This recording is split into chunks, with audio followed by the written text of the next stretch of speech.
Stop sending your kid over, I'm not a babysitter. So, at first, I wasn't sure if I was dealing with a desperate mom or someone seriously out of touch. But after a few interactions, it became clear, this woman actually believed it was her right to make me her unpaid babysitter. It all started in a strange way. One random morning around 7:15, the doorbell rang.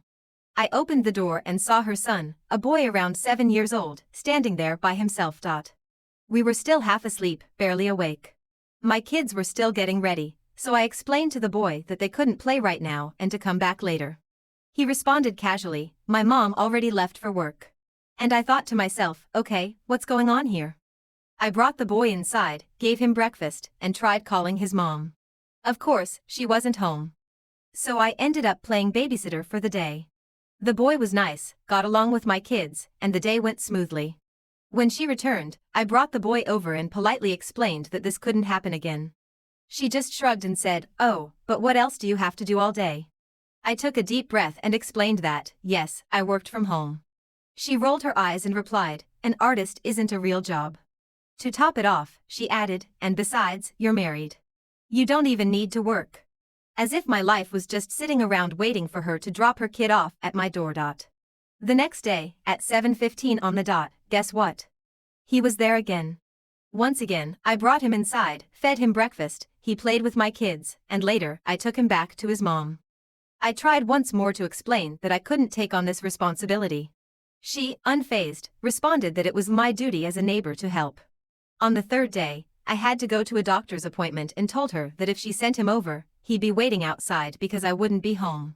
She had the nerve to complain, saying I should give her a heads up, as if I was her official babysitter. The next morning, I went to my doctor's appointment, and when I got home, there he was, waiting on my porch alone for almost 3 hours. He looked visibly shaken, and it broke my heart because this situation was not his fault. I gave him some breakfast, and after lunch, I took him back home.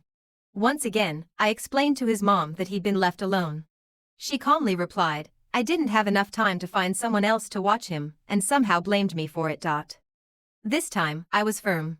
I told her not to send her son to my house again, and if it happened, I'd take more serious action. That evening, though, I got a call from her adult nephew, furious, saying I'd been irresponsible for leaving a child alone. I explained that she knew I wouldn't be home, but of course, he didn't want to listen and hung up on me. After that, I decided I needed a more permanent solution. I started looking for an out-of-home job, hoping she'd finally stop this nonsense. I landed an interview at the city library and made it clear to my neighbor that my kids would be at my mother-in-law's, and she shouldn't send her son over. I did everything I could to make her understand she couldn't rely on me. Then came the height of absurdity.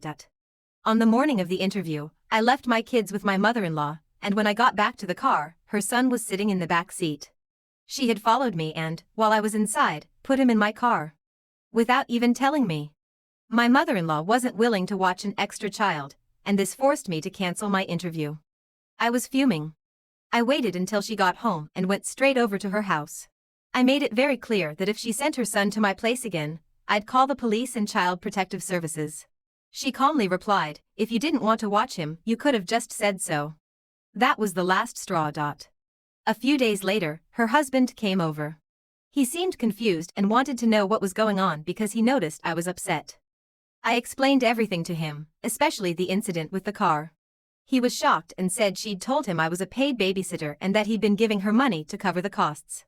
He apologized profusely, and I think that finally made her stop the daily drop-offs. Of course, she still tried to get back at me by telling the neighbors I was an irresponsible babysitter who didn't care for kids properly. But honestly, that only helped me. After that, no one else tried to use me as a free babysitter. Now, the boy only shows up occasionally and always calls ahead, just like it should have been from the start. He only visits on weekends, and I believe his dad finally stepped in to set things straight. Moral of the story? Being a nice neighbor is one thing, being a free babysitter is a whole different story.